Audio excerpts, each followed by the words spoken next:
Today on the MotoMan podcast, Tommy Mica grew up inside of one of YouTube's biggest car empires, but his bet on the future of car culture is not more tech, it's the stuff the industry keeps on trying to erase. People are kind of sick of the computer on wheels thing, right? Absolutely. And they're sick of tech being forced on them.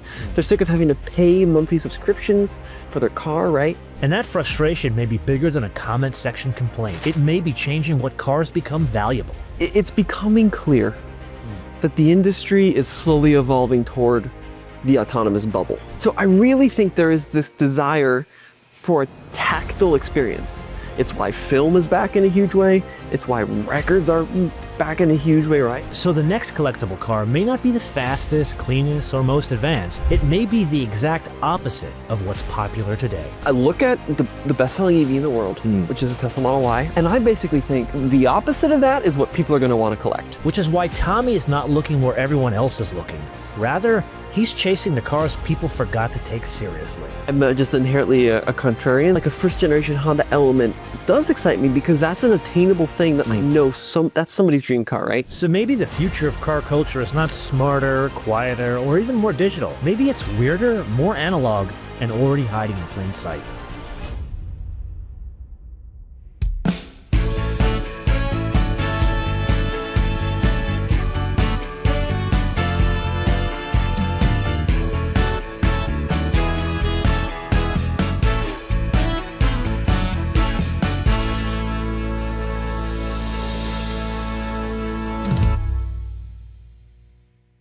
You know I cash this podcast every single week.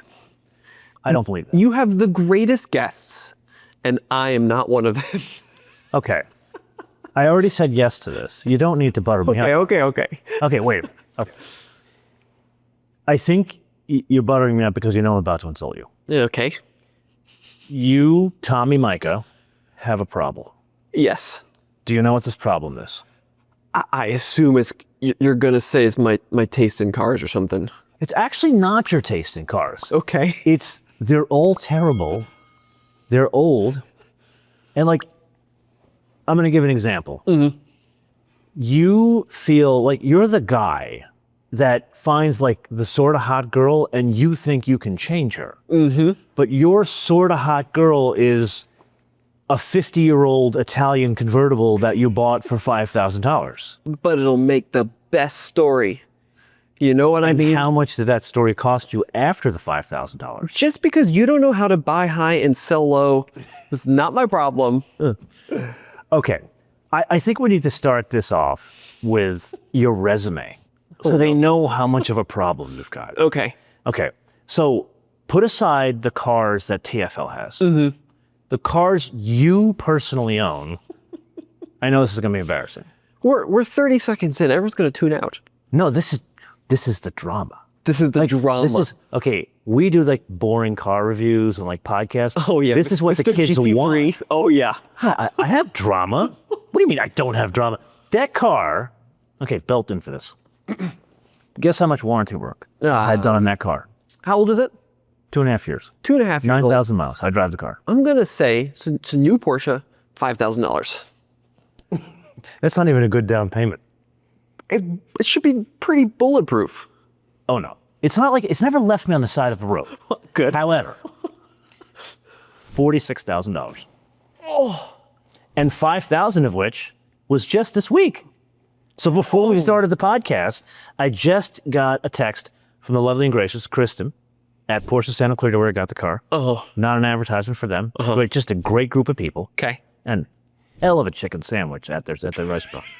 Okay, when you finally come to LA, we're going for the chicken sandwich. There's a reason to buy a GT3 right there. Well, no, I didn't buy a GT3. I bought a lifetime supply of chicken paninis, and it just happened to come with a car. That actually is, you can check with Porsche Santa Clarita, that is the truth. That's good, I like it. The car has had oddball warranty things. Like I did this like CXX thing where I put the MotoMan TV in the door sill from the factory. Very cool. But the, I don't know if Porsche people want to hear this, but instead of saying MotoMan TV on the right side, it said MotoMan T. So then it took like 8 months to replace it. but then it was justified in the wrong place. So then it took like another year and a half to replace that. So I finally got that. That wasn't the thing. Then there was like the cover of the engine underneath that was scuffed in transportation. Okay. And then the piece de resistance, the headlight. So what happened to the headlight? I didn't even notice. They said we got to replace the headlight. I'm like, why? And they're like, because we have to. I'm like, okay. How much? So we're talking Porsche prices. Porsche. Yeah. I'm going high, $4,000.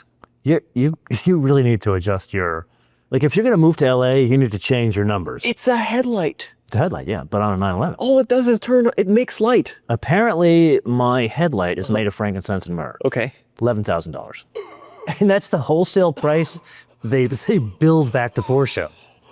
11? $11,000. 11? Did they like give you any reason why it was $11,000? No, that's the wholesale price. In all seriousness, like Was it $1,000 for the headlight and 10 grand in chicken sandwiches? I guess that's how I'm getting my chicken sandwiches. Chicken sandwiches are good. Okay. Yeah. I did try the hamburger for the first time in 2.5 years.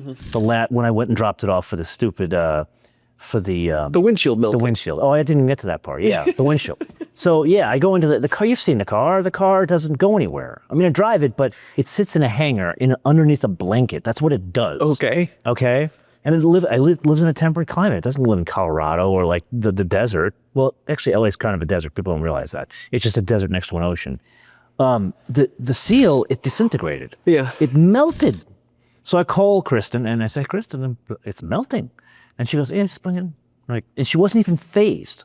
Like, no shock, no nothing. Was it like tar? Is that what it turned into? Parts of it were tar and parts of it was like dust. Okay. And so I brought the car in and I'm like, and I'm worried, it's my car. She takes me to the back, shows me another one, same thing. She said, it's not like every one of them don't do it, but every once in a while we get it. And then I say, can you fix it without replacing the windshield? And she's like, here's the thing. When we pull the windshield out, we generally break the glass. So we just submit for just a total replacement. I'm like, how much is that? $5,000. Oh my gosh. Wow. And Glenn, I don't have to pay for it. Right. And I got the burger out of it when I dropped it off. And when I go pick it up on Friday, I'm going to get a chicken panini. Does this? I'm going to bring my lady friend, and she's going to get a chicken panini. Does this so really it's paying out is what you're saying. But does this concern you, like long-term ownership of this car? Okay, so you and I drive a lot of cars over the years, and you know, I see I like how things are doled out at TFL. Okay, like there's a lot. You guys go on every drive. Okay, Andre gets like the crap. He gets the trucks. He just gets trucks. Yeah, that's what he wants. He's a strange man. I love that. Do you want to know? I got to tell a little side story about Andre. You know I love Andre, but did you know that Andre and I are space brothers? Really? Seriously, we are space. My father. It's like a sex thing, or like what is? You've seen Andre, not my type. So my father, incredibly proud of him because he literally was a rocket scientist. Whoa. He put men on the moon, like no exaggeration. Like the whole thing with Artemis 2 where you saw the capsule come down and the ship went out to get them. My dad was one of those guys with all the Apollo missions, okay? It was a space race against what country? Russia. Whose engineer father was doing it on the Russian side? Andre's dad. Andre's dad. Can you believe That's really interesting. That's why we are brothers. Yeah. Andre is easily the smartest man at our company. He is. I mean, that's not a high bar. Okay, what? That's a very low bar. But he is brilliant at what he does. And well, I mean, does the audience know he really was an engineer? Yeah. Or you found him as an engineer? Yeah.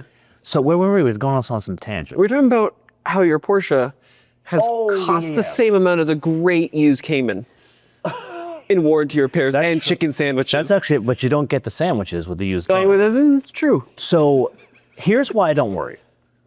You and I drive all these different cars. And there are certain cars that I go into knowing I would never own this past the warranty. And I get to the point where I say it on camera. Granted, people in the industry don't like me because I say that kind of stuff. Sure. I'm very honest with my audience because you know that they are customers. Sure. And we can't lie to them. Like you guys get in trouble too. Right. Because you're honest with them as well. Yes, yeah. So I'll say like, I wouldn't own a Maybach past the warranty. I wouldn't own a Range Rover past the warranty, although they're not as bad as everybody says. However, certain cars are engineered to a standard, like Mercedes used to be, and certain cars are engineered to a price. This is engineered to a standard. However, I feel like there's teething problems in the Porsche system as of late. And this is what I'm experiencing. Interesting. Yeah. I have a theory. Tell me your theory. The maintenance versus problem theory. So, as you alluded to, you know, I've got a lot of weird cars, and the company's got a lot of weird cars. And I like how you ducked the original question of giving me the resume. Thank you. Still haven't given me the resume. It's coming. Where's It's coming. there? But here's the interesting thing about Porsche people and Toyota people. You talk to someone that buys an old Land Cruiser, and you ask them, has it been reliable? And they'll say, it's been the best car I've ever owned, every single time. And I'll say, has anything gone wrong? And they're like, nothing's gone wrong. It's just needed $8,000 in maintenance in the past year. You talk to a Land Rover person and say, has anything gone wrong? And immediately they'll be like, yep, it's been the biggest pile of junk because this one thing failed and cost me $500, right? That's a good example. Oh, sort of. The thing is about Porsche and Toyota people, I don't know what it is. When their cars go wrong, it's maintenance. But when they hear a Land Rover goes wrong, it's because it's a piece of junk. Have you noticed this? Actually, It's like a fine distinction. I am poking fun at Toyota and Porsche people a little bit, but you know what? true. That is, I'm with you. It's maintenance versus pile of garbage. It's bad PR is what it is. I firmly believe at this point, Land Rover, Range Rover has had significantly bad PR for many years. I feel they have fixed the problem. Does it mean that they're Toyota reliable? No. Right. What's happened is, and I did an episode, I did a lot of research and dug into the topic and presented where Range Rover is at this point, in Land Rover. And what happened was Range Rover, Land Rover down here. Mercedes used to be up here. Sure. They met in the middle. Interesting. That's what's happened. Yeah. They're both equally unreliable. Oh, and it's funny thing. You watched the podcast, you say? Remember when I had Philip Skogstad, Dr. Phillips? Yep. Smartest guy in the room. Yeah. Like crazy smart guy. And he understands, he's book smart, but he's also street smart. He was able to come up with these situations like simple things like, I put on a suit when I went to a job fair and people took me more seriously. Like that's the kind of guy he is. Right. I flat out in my podcast, you know how direct I am with people. I said, you know, he talked about this whole thing about like cost of ownership and how Edmunds like tracks it. So they track it internally. I'm like, why do you say that? Because your car's the old and past the warranty, or even near the warranty, you have all these problems. He flat out looked at me and said, so buy a bicycle. Oh my gosh. So they know, and here, I got a theory back for you. They don't make these cars for the second and third owner. They make them for the first owner that leases them for 3 years. Definitely. Tears another one off the roll. Right. Well, and I think that's what has a lot of people frustrated about the new car market, right? It's this thought that you're paying more money than you ever have for a new car. And there's this perception that it's not going to last as long as a car from a couple decades ago. Now, we've talked a little bit about this on our podcast, and my buddy Case and I are in agreement with this. Like when, and maybe it's just because I'm young and Case's life screwed up. He also does too. Yeah, he's a big Land Rover guy like I am. He's another one's got problems. Love that guy, but problems. But like we get these comments a lot. Be like, you know, they don't make them like they used to. You know, I had a '72 Malibu, and that thing I had it for 2.5 years, and it was perfect. Wait, you had a '72 No, Malibu? we get these comments a lot. Oh yeah. Okay. They don't make them like they used to. But like you look at the data and you talk to the, granted, anecdotal evidence of these people that lived in the 60s and 70s, and like it wasn't uncommon for an engine rebuild to be a necessity after 50,000 miles. Oh, totally agree. Right? Like modern cars have gotten, the production standards have gotten so much higher. Like my wonderful Fiat shipped with a 1-year warranty. I think it was 8,000 miles, right? Hyundai Kia, 10-year, 100,000 mile warranty, right? So like the cars have, I think, objectively gotten better, but I also think there was a crossover point at some point, maybe mid 90s to mid 2000s, where the production quality was very high on those cars, but the simplicity was still there. And I think people's concerns with the newest stuff is with this huge suite of sensors, electronic door handles, screen everything, that we've actually reached an inflection point where now it's going the other way, and the cars have become so complicated, even though they're better made than they've ever been, that they're going to fail more. What's your thought on that? This is where we're going to show our difference in age. I remember a time when I was growing up where certain cars, mainly domestics, were made for obsolescence. Sure. They did not, especially as you got into the late 70s, early 80s, because what happened was the oil embargo, which brought about a complete change in CAFE, basically brought CAFE requirements in, and the domestics had to keelhaul the entire system. They had to change everything overnight. And so when you're changing everything in your product plan that fast, things are going to fall off the plate. And reliability was one of them. Right. Like my family, like as my audience knows, my aunt was a Cadillac woman. Yeah. I grew up on Chevys and Buicks, and then ultimately had to switch because the later Chevys and Buicks were planned obsolescence. Finally, my mother gave up and got a Volvo. And the woman does not know the meaning of maintenance on a car, but those cars still lasted 100,000, 150,000 miles. Yeah. I also think that there's a difference between reliability and fixability. So like one of the things that somehow I stumbled into is doing videos on a model. We have a Model T, right? And we do a lot of videos. Yeah, who knew there'd be like 3 million views? Who knew? Yeah, it's been crazy. I've been very fortunate. Yeah. But like we get a lot of comments and be like, I'd love to see a new Ford last 100 years. And like that may be true. But what you're missing off screen is that car breaks every single time I drive it. Now it's easy to fix, right? But it's constantly breaking, right? So there's a difference between, is it easy to fix and is it going to get you home reliably, right? And I think that the modern cars, for sure more reliable than a Model T, but for sure a lot harder to fix. And this is where we go back to the original question of this podcast. Oh, I was going to try to... Your resume. It's such a bad resume. It's like, you do need therapy. Like, you really need to see somebody. Yes. Yeah. I normally don't throw that because I'm not a big believer in ongoing therapy. I think everybody needs a tune-up, but get off your ass. Yep. And do the heavy lifting. Yeah. Develop the skin of an alligator and move the F on. Big therapy, man. You really need therapy. I really do. My therapist won't even talk to me about this stuff. It's this big of a problem. Okay, so tell us. So, Tell us. the oldest car I own is a 1947 Willys CJ2A. So flat fender Jeep. I've got a 72 Mercedes 250C. Absolutely my favorite car in your collection. However, what foolish thing are you doing? It is for sale. It's for sale. Right now. It's up for auction. What's newer than that? 1996 Land Rover Discovery. 2006 Land Rover Discovery. Wait, two? Got two of them. You own personally? Personally have owned two. Yeah. Do you use one for parts? Funny. No. I thought you lost a bet to Andre. That's what it was. That's exactly right. I bought the old one because it was in beautiful condition. It has been at the mechanic for the last 8 months, so I haven't actually driven it.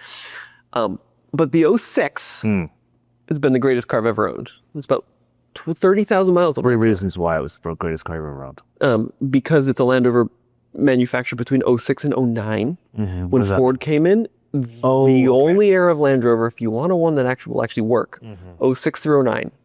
The LR3, the L322 full-size Range Rover with the 4.4 AJV8, or the Range Rover Sport. So those are the ones you want. It is got the best ride quality of any SUV you've ever owned, and it is a chameleon. Those LR3s, and I think they're going to be collectible one day because it fits in any environment. If you've got one with paint on it, it'll still look pretty good pulling up to a nice hotel or a fancy dinner. It still has some class to it, and yet it will absolutely take you through anywhere in Moab, Utah. Like it is such body on frame. It is a weird mix of body on frame and unibody. So there is a frame, but it also has rigidity in the front or the back is the frame. The frame is actually underneath, so you can remove the body from the frame. So it is body on frame. Yeah, but the body is structural. Like you couldn't drive it on just a frame; it would wobble itself to bits. Interesting. Yeah, it's kind of a weird design. But genuinely, 06 through 09, if you go on Marketplace or Facebook, you often see them with 250,000 miles. And then in 10, it all went downhill. Okay, so this brings, I think, a very big point that you're probably seeing and I'm seeing in this space. we do these episodes on these new cars. Like right now, we are in South Carolina, in Greenville, Spartanburg, South Carolina. Yep. We are here to see the reveal of the new X5. Right. Okay, very complex car. Uh-huh. And I know you guys have done this with your podcast, and I've talked about it as well. All of these regulations, put aside, I'm not talking about propulsion systems, I mean tracking in your car and all of this almost like privacy issues. And I don't know about you, but I see a ton of comments saying, I'm not buying a car past 28, I'm not doing this, I'm not doing that. Do you think people are really going to do that? No. People are going to still buy new cars. Yeah, that's what I think too. Yeah. It's like all the people that said, you know, Biden won, I'm moving to like Saudi Arabia, or Trump won, I'm moving to Canada. Yeah. And they never go, unless they're Rosie O'Donnell, they never go. And she pisses and moans, she wants to come back. Right. Yeah, I mean, I think that the YouTube comment section and the Spotify comment section is a great way for people to vent their frustrations with modern cars or older cars or whatever. But I do think fundamentally, if you look at like new car sales, there are definitely segments that are struggling, but for the most part, people are still lining up to buy new cars, and it might be in an 84-month loan with a crazy interest rate, which is a whole other problem.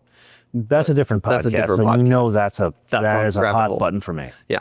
But the last car I own, which is a weird one, which I want to talk to you about. So I recently bought this 07 Aston Martin, and it's a V8 Vantage. Wait a minute, you can't get insurance for that car. So originally, the company I work for, TFL, bought it to do a video series on, and Hagerty called up my dad, and they said, congratulations on the new car, we're happy to insure it.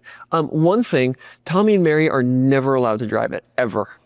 They knew. They knew who we were, and they said you are never allowed to drive it. Yeah. Now, for the record, I drive like a 90-year-old man, so I don't have any tickets. I've never been pulled over for a traffic infraction. Like, I have a really boring driving history. But the reason they said that is because it's classified as a supercar, and I was under 29 or 30 or whatever the cutoff Do they is. know what engine it has?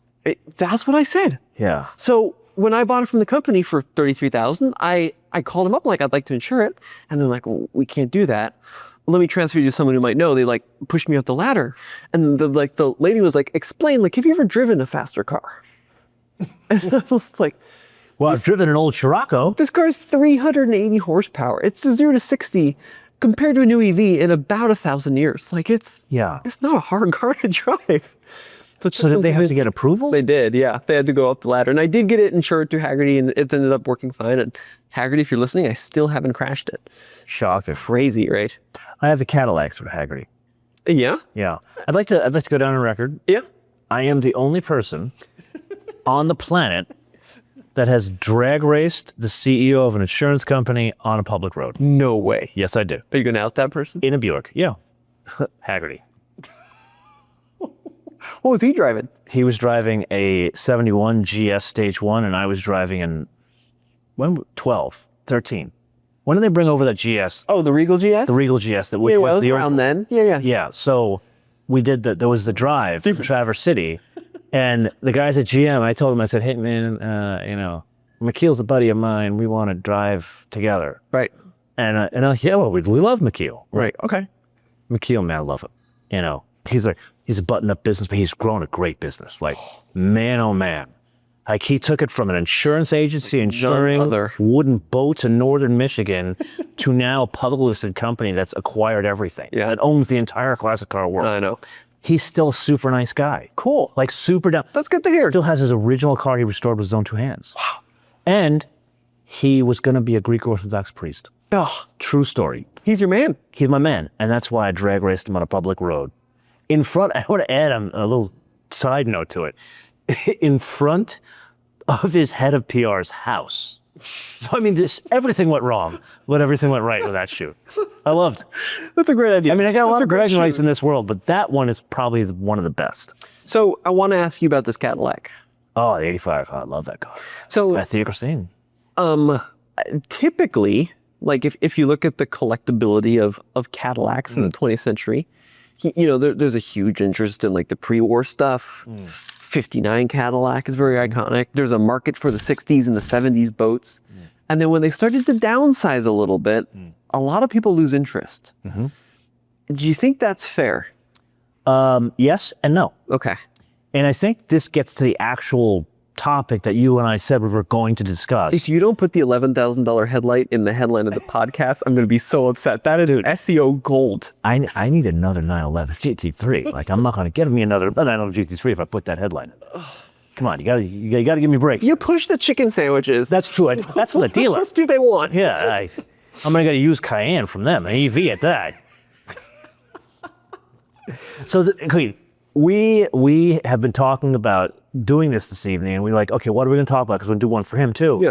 And the idea was, which he came up with, underappreciated classic cars. And my Cadillac, the Christine, falls in that heading. Let's say post 75. 76, because you got that convertible Eldorado.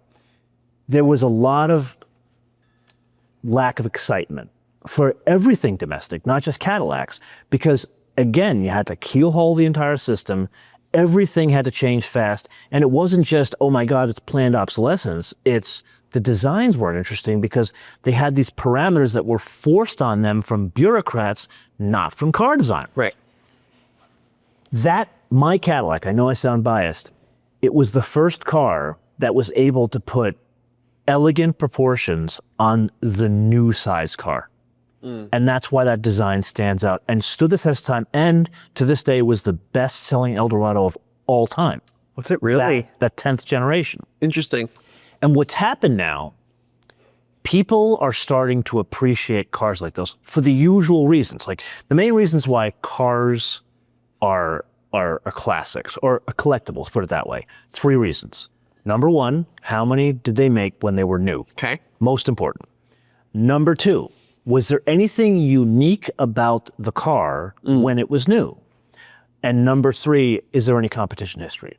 Those are the 3 parameters. There are others, but those are the top 3 parameters that dictate the value of the car. Take anything you want. Ferrari GTO, they made 39. They were all different, and they all had competition history. That's why they're worth as much as a house in Palm Beach on the ocean.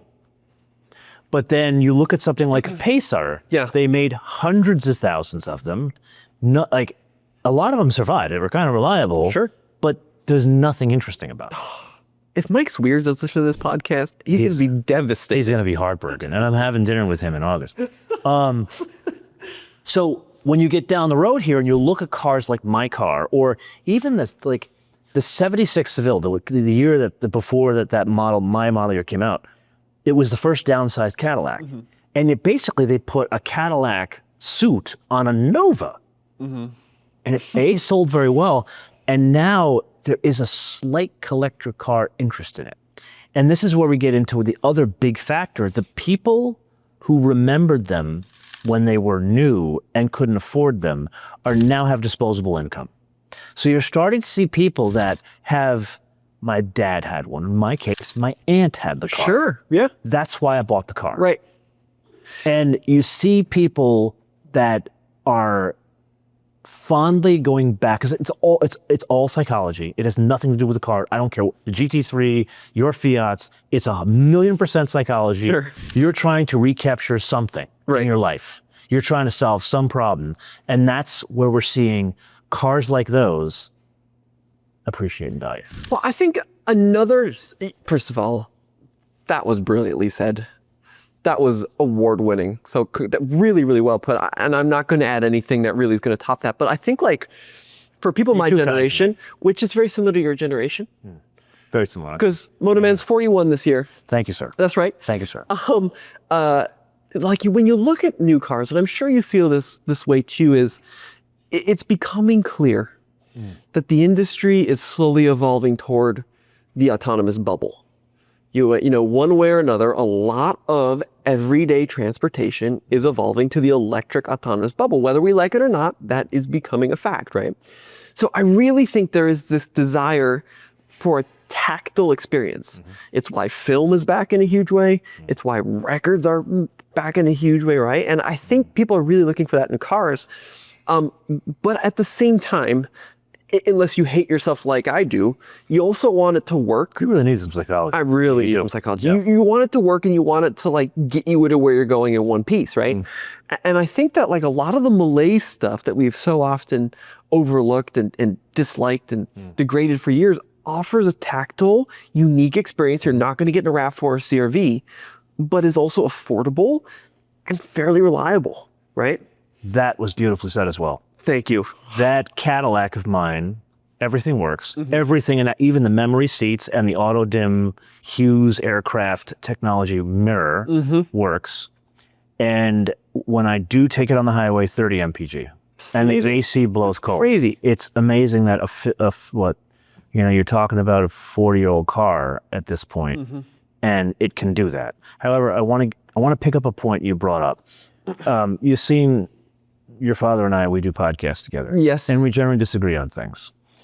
He likes to piss and moan about not enough EVs and like the economy and oh my God.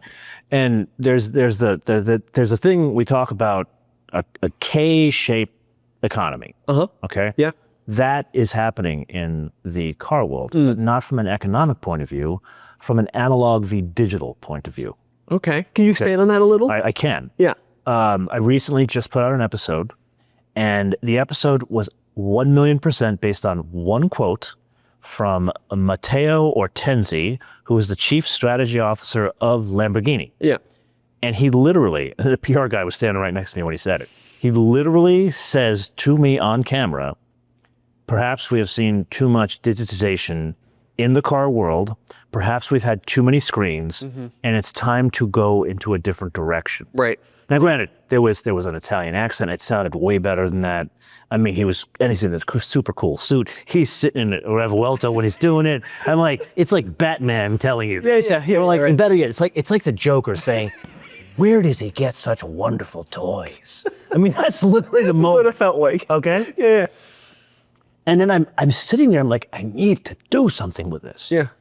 And I had to reflect a lot. And the guy is right. And this is where I see the industry going. At least new cars and in the collector car world, this is dictating collector cars. And collector cars are not just old cars like yours. It's cars like my GT3. That's a collector car from day one. Yeah. You're going to see the Lamborghinis. You're going to see the Ferraris. You're even going to see the folks like AMG and Porsche that are going to say, we're going to reverse a little bit out of the screens. We're going to put some jewelry into the dash. Maybe it's just a tack in a Porsche.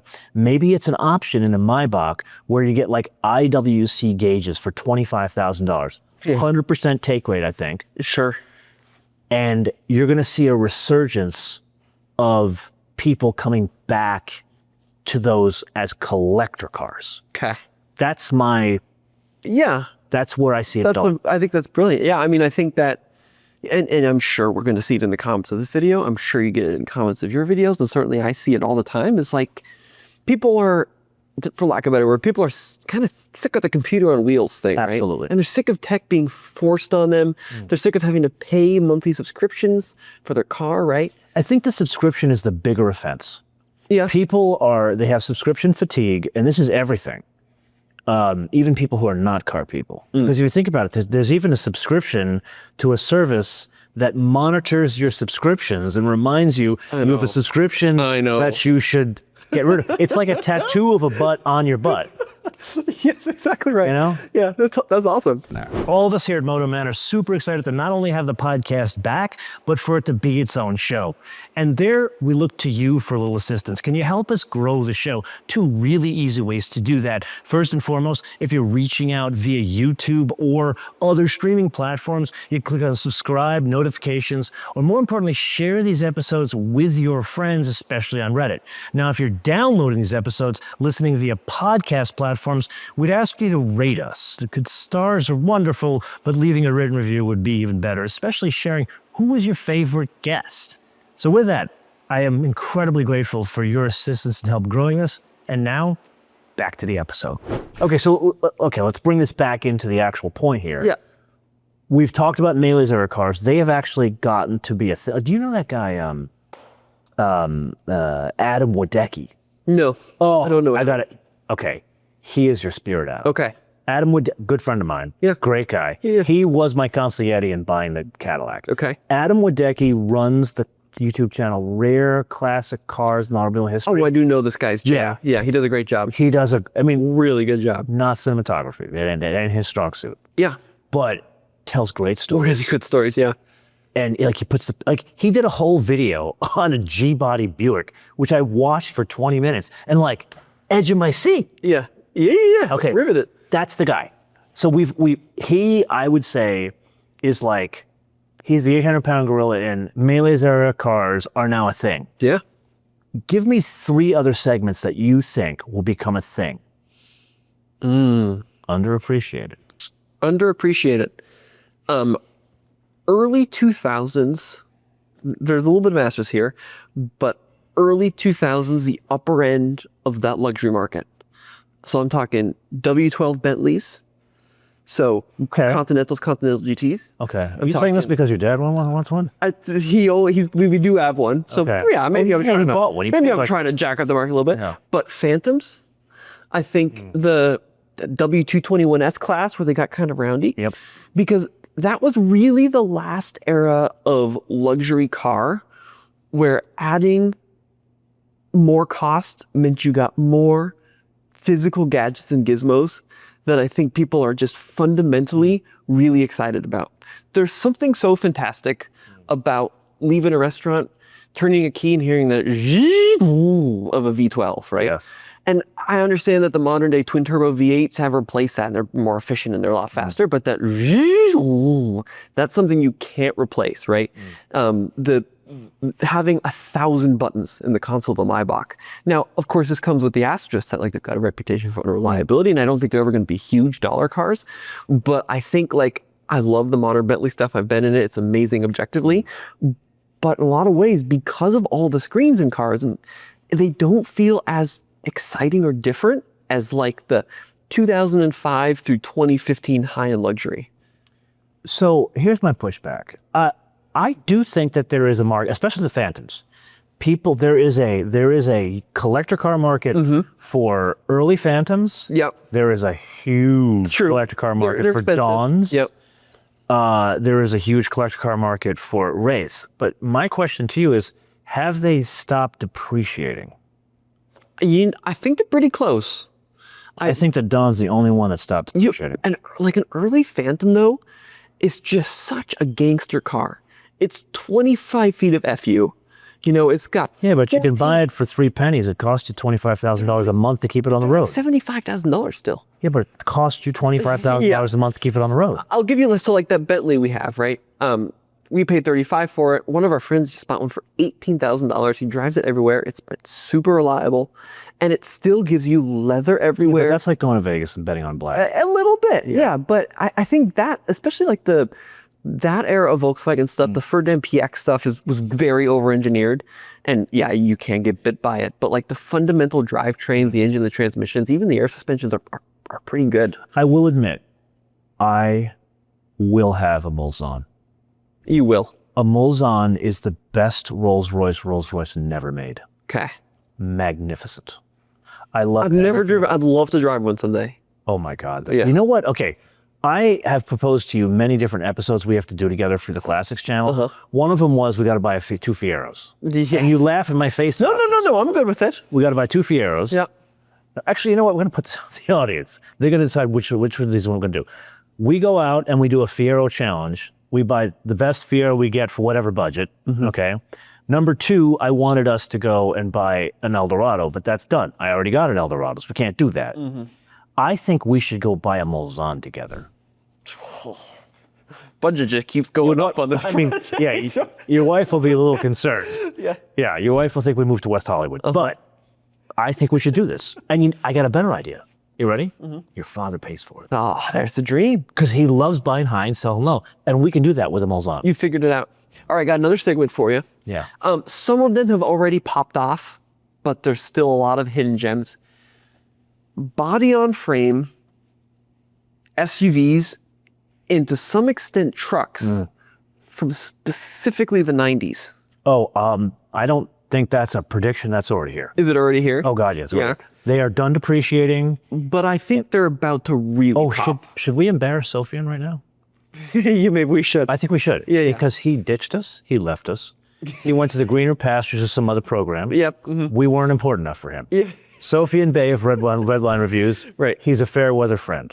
You could have had him on this podcast. Instead you got me, which is just terrible. I mean, this is really bad news. awful news. But we would have done this already because you're moving to LA. Sure. Oh, did I give out? I should. That's fine. You're good. Okay. Yeah. It's coming. Sofian, do you know Sofian's like a farmer at this point? Yeah, he is. Yeah, he lives in farm country in Harrisburg, and he has like the back 40. He showed you pictures today where he's got a ditch witch, and he ran like an electrical line to like a shed that looks like his house, which already looks like a farmhouse because it was built by the Amish. I'm not making this up. Yeah. Okay, the same Sofian Bay.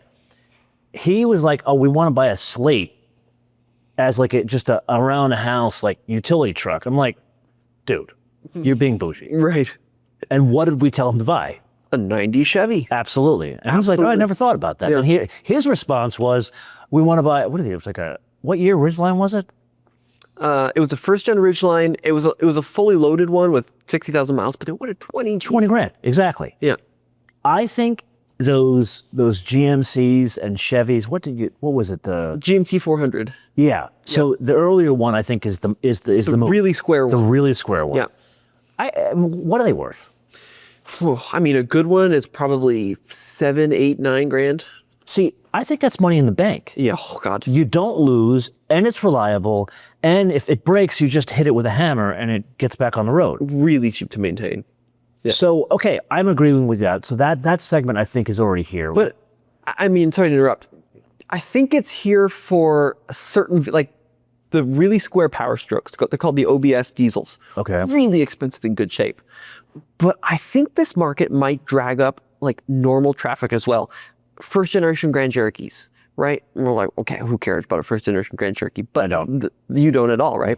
But if you can find, they're called ZJs. If you can find a good one in good condition that isn't roached, that's going to be a safe place to park money. Discovery ones, a little biased. Also, I think potentially a good one, a really good place to park money. Okay, I'm going to give you a curveball. Yeah. Do you, and we might be undermining our future episode, do you think Fieros will continue to go up in value? Yeah, I do think Fieros will go up in value.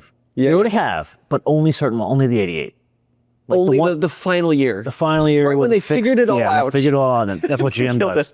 But those cars have they have a tendency to be embraced by the collector. Like G8, GXP, same thing. They never depreciated. They were 40 grand new. I mean, good luck getting one that's nice. Like a ratty one is going to depreciate, but they're 40, 50 grand for a nice one. SS is the same thing, but wasn't as pretty. The Fiero, like I want an 88 Fiero Formula with the T-top, with the manual, and I know it's going to sound ridiculous. I want a yellow one, and I hate yellow cars. Right. So I think those will continue, but do you think, is it going to be like, and I might be dating myself, E-Type is here. Yeah. And the Austin Healey's were here. As the E-Type went up, the Healey's went up. There was a point where the Healey's went up too much and they came back down. Sure. But they move in concert with one another. Do you think, and the same could be said for LX 5-liter Fox body and V6. Do they go like this, or does it go like this? I think they're going to be. The Fiero's an interesting one because I think that it's like a definitely if you know car, but I do think it's kind of popping into the mainstream a little bit, right? Like there's a bunch of creators online that have done really cool stuff with Fieros. I think it might kind of break this trend a little bit and start to climb up to some of the bigger dollar stuff. Are there other interesting cars? I think this part of the conversation, all of the expensive stuff comes off the table. Sure. No Mulsanne talk. Oh, we're talking budget stuff. So budget and not pickups. Yeah, I got some. GFL is the truck. We got a lot of trucks, So that is the parameters. We take those out. What are 3 other markets that we are not seeing right now?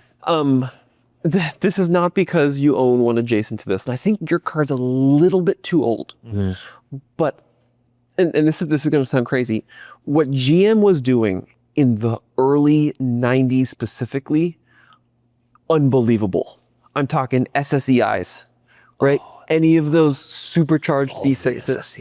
I'm talking C4ZR1s, right? Yeah. These cars, like I wasn't around then, so I shouldn't say we forget, but reading the articles, like they were unbelievable pieces of engineering back in the early 90s. And then they became cars that you find abandoned at the back of Walmarts, right? So if you could find a good SSCI right now, right? If you can find even like a But again, have they stopped depreciating? Oh yeah. You think so? Oh yeah.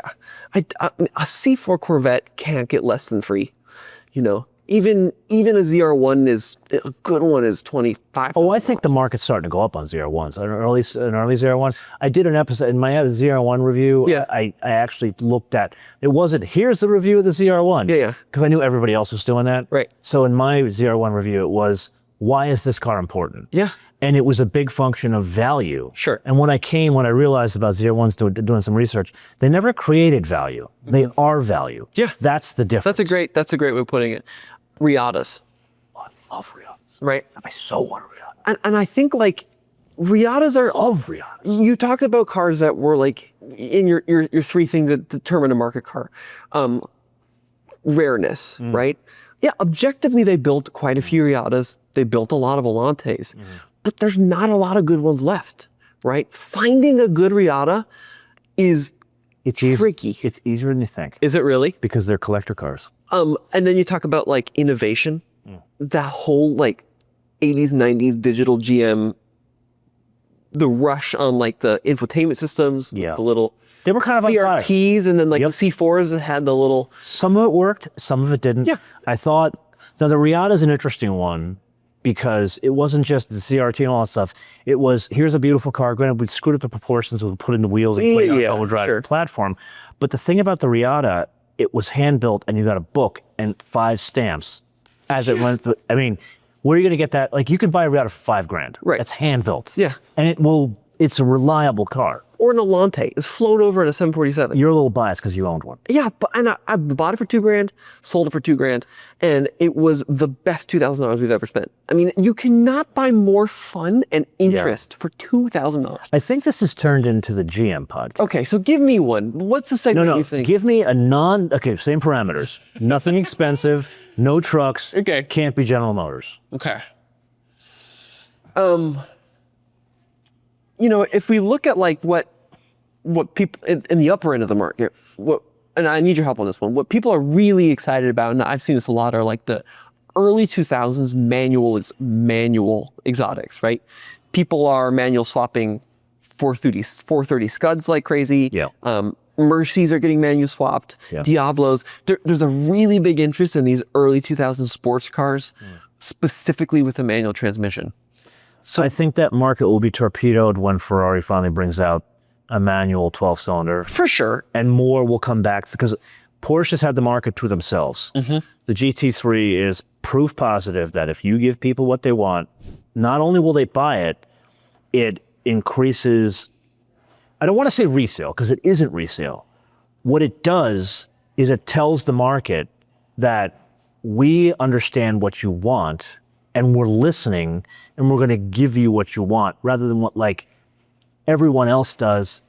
I know you say you want a manual, right? But I'm giving you what you get, and too bad and get effed otherwise. Yeah, for sure. And I think maybe on like the upper ends where people are paying many of hundreds of thousands of dollars for manual swap Ferraris. But I'm thinking like undervalued, underappreciated. I mean, once again, not to toot my own horn, but I think like early V8 Vantages with the manuals are a hell of a deal right now. Oh, what is it, 30 grand? I paid 33 for mine. And I think that's the deal of the century. Yeah. Because at the end of the day, it is a reliable car. It is a reliable car, yeah. It's got that AJ V8, which has proven to be really, really long-lived. And once again, it's from Ford came in. I think even like when the Ford Mustang went back to the retro look in 0405 with the S197, a really good early one of those in once again condition and a manual transmission, I think that's probably a pretty good place to look. I don't think you're going to make any money on that. There were too many made, and frankly, it's not the prettiest of Mustangs. Sure, but I think the car that came before it and the car that came after were significantly better. You like the new age stuff. I got to tell you, I was a fan of the S550. I'm not as much of a fan of the 650. Sure. But granted, I'm a little biased. Someone in the family's got a 50th anniversary S550. Okay. Beautiful. The little details. Matter of fact, I was just driving the other, where was I driving? oh, I was driving to bring my car in for my $5,000 windshield. I'm driving up the 405, and there's a guy in a rental Mustang because I saw like the little barcode from like Hertz or something like that. But it was like a deep ocean blue. It had the satin finish trim around the daylight opening. It had the satin finish 5-spoke wheels, and it had like the classic grille like the 50th anniversary had. I'm looking at a rental car and say, wow, that's a Pretty good looking rental car right there. Yeah. And think about it, if that was like a GT like performance pack, what do you think that would be used? What year? Oh, it was a S550, something like that. 25, 30? See, manual, performance pack, A lot of car not for enough money. brakes, Right. but great car. That's like the S197, the Boss 302s. Oh yeah. Very collectible, right? Yeah. And I think that even like the early ones, if you look at like the new Wedge, like the Mach 1s, such cool cars for the money, you know, with the exposed hood bulge. The bullets of that era are really cool. And another one for you. Tell me. Once again, looking at what you really can't buy today in the market, which is big V8, manual transmission, rear wheel drive. Other than the Mustang, Camaro's dead, Charger's doing its own thing. Camaro's coming back. Well, Coming back. I'm not sure it's going to be what it was, so. Coming back. You think it's going to be V8 manual? Okay. I'm going to make a statement here. No one's going to agree with me. There's no way. No one's going to agree with this. Yeah. Actually, I'm not going to say it. I'm going to give you a business case. Yep. Okay? Because I don't believe anything anybody tells me. I'm a New Yorker. All we believe is action. We read your actions. We don't listen to a damn thing. And I'm going to show you some action. Let's say I'm a chief engineer of some random car company, okay? Yeah. And I come in and I like revamp a car Sure. that was selling 20,000 units a year, right? Yeah. And then all of a sudden, after my revamps, 53,000 units a year. Sure. I can do whatever the hell I want, can't I? Yeah, but then what if I come to you and be like, but George, only 5% of the market's a manual. Why are we going to invest X amount of money into a manual? Because I more than doubled your views when I told you what to do. Maybe. Well, I'm talking views. I'm looking at you and thinking views. Like, look at I this idiot. doubled your sales. When you finally listen to me, I'm more than done. So I think, like, did you watch my 01 and 01X episodes? I was very vocal at the end of those episodes. Yeah. And I was giggling to myself after I shot the ZR1, the orange car, because I likened the ZR1 to the dearly departed late Robert Duvall. I said it was like a wartime consigliere. It's the car that is going to take the war to the streets with the Bazzini family. I'm serious. And that's what Tony Rome is. He is the wartime consigliere at General Motors. He's the one that's going to go to the mattresses. He's going to make the gravy for the soldiers before they go out, and they murder the guy on the causeway. I got too New York on you, didn't I? Yeah. Okay. Yeah, you did. You lost me a little there. Okay, let's bring this together. Look, The audience knows what. Please tell me you know what I'm talking about here. I think what I'm looking for in a undervalued future classic right now, right? Yeah. Is I look at the best-selling EV in the world, which is a Tesla Model Y, a car which genuinely I do love. We have one, I love it. But I look at that car, and I basically think the opposite of that is what people are going to want to collect. Totally agree. 4-door bubble all-wheel drive electric. Okay, so it's got to be 2 doors. It's got to be rear-wheel drive. It's got to have a screaming V8, and it's got to be a manual transmission. Only pushback. I don't think it's limited to just 2 doors. Okay, fair enough. Yeah. And I think it's got to have attitude, and the car that fits that bill perfectly, which are still, E39 540. absolutely, and the other car, early. This is your man's car. Early Challenger SRT8s. Love those. The orange, the launch color with the racing stripes down the middle. Not with you with that color. Okay, well, But I love the car. But the 6.1 liter, 6-speed manual. Great. Like that was just Magnificent. That's a big FU. If you can find one that hasn't been wrapped around a pole, and they're out there because like a lot of old guys bought them and parked them, that's a cool car. Those cars, you don't drive them, you wear them. Yeah. Okay. Absolutely. Okay. I can't thank you enough for this. Dude. Yeah. This is fun. You know what? Actually, okay. This is your first time on the podcast. Oh, jeez. So I know it will be my last. I'm going to put you through the ringer here. Yeah. Okay. Number one, I'm going to embarrass you a little bit. Okay. Okay. You know I got a huge respect for your dad. I mean, as do I. Okay. Yep. I'll say it right to my audience. I learned a lot from him. Yeah. Okay. Your dad is the one that taught me about every day. You just got to do it every day. Yeah. You got to do the internet on the internet. That's your dad. Yeah, he's absolutely right. But here's my pushback. Your dad only built this thing with Andre and Nathan. Sure. Couldn't have done it without them. Absolutely, yeah. Because they brought different things to the table. Okay? Yeah. You have transformed the show. Oh, geez, I don't know about that. No, my friend. I'll tell you what. I'm going to give you proof.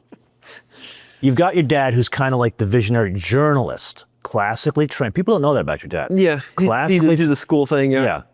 And then you've got this like weirdo engineer that speaks in a cranky Russian accent. That's grumpy and spends too much money on vans that look like a loaf of bread. Okay? Okay? Yeah. Then you've got this poor guy that's beaten up by everybody in his life. And he's got the best sense of humor. Oh, yeah, best on camera. Loves Ozzy Osbourne. Uh-huh. He is a one-take Charlie. Uh-huh. Everything that comes out of his mouth is gold. Yeah. He's great on camera. And the three of these guys came together, and in a market where it was dominated by California only, you guys killed it. Thank you. I appreciate that. Single-handedly, well, you didn't do this. I was a kid. Single-handedly put Truck Trend out of business. I don't know about that, but... Your father never agrees with me on this, but that's what happened. Now, you come into the fray, and you drag these guys kicking and screaming into short form, classic cars, Sure. and looking into other like underserved markets of what TFO could be doing. Yeah. That's what you did. Give me three reasons or three like epiphanies that led you to bring those changes to TFO. I think, first of all, you need to be doing something that people aren't already doing. And that's become really hard to find on the internet when it's super, super saturated.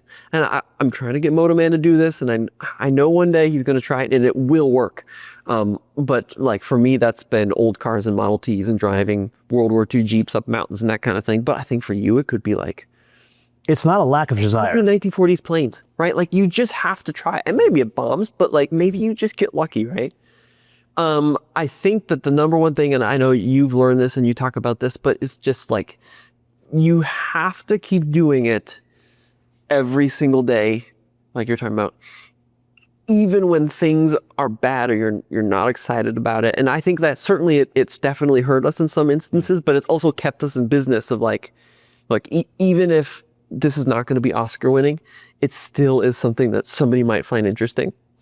And I think the third thing to remember is like, especially in the car space, there's somebody excited about every single car in existence, right? And I think I'm just inherently a contrarian, so I'm personally not really that involved or excited about a new 296, right, or a Revuelto. But like a first generation Honda Element does excite me because that's an attainable thing that I know that's somebody's dream car, right? Yeah. And if you treat every car like it's someone's dream car, I'm not saying you have to love everything, but if you at least give it the respect it deserves and are excited about that, that will come across, and I think that will eventually make you successful. Sir, and again, embarrass you a little bit. I've known you for more than half your life. Yeah. Nathan and I literally saw you off on a semester at sea. Yeah. Where you were stuck on a boat with majority women. 75% women. And didn't come back with a girlfriend. Nathan and I were very concerned about it. Yeah. But you've landed safely. You got a lovely wife.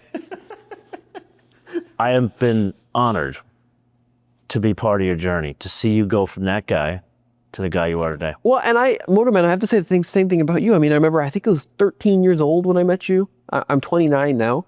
Wow. 16 years ago, more than half my life, right? Yeah. And you're talking about doing things that nobody was doing. You were out there doing high quality YouTube content 13 years ago when we were struggling just to string a couple clips together, right? So like, I don't think you get the credit you deserve for being one of the first and most influential people on this platform. So I owe you a lot, and I have a huge thanks and respect for you for doing what you do. And obviously, like, I owe my whole life to my dad and Andre and Nathan for building this, but it's a weird spot to be where we're at, because even though we're slightly different ages, in one way or another, we are both like the dinosaurs of the YouTube platform. We are. but Although you're dragging me kicking and screaming, the Listen. short form was a big function to you. yeah, and I know it's like it's ups and it's downs, but like I think we should take pride in the fact that like we are as old as creators get, and we're still out here doing it. We are. You know? And we were running circles around the whippersnappers around that. That's right. Today, they were sitting around having their third coffee while we were out there in the hot sun shooting. Yes. So I can't thank you enough for this. Dude, thank you. I Really appreciate enjoyed it. this. Yeah. Welcome to California. Did you tell them to like and subscribe? Oh, you do that. Okay, like and subscribe to MotoMan TV and the podcast. MotoMan Reimagined, he's doing amazing stuff.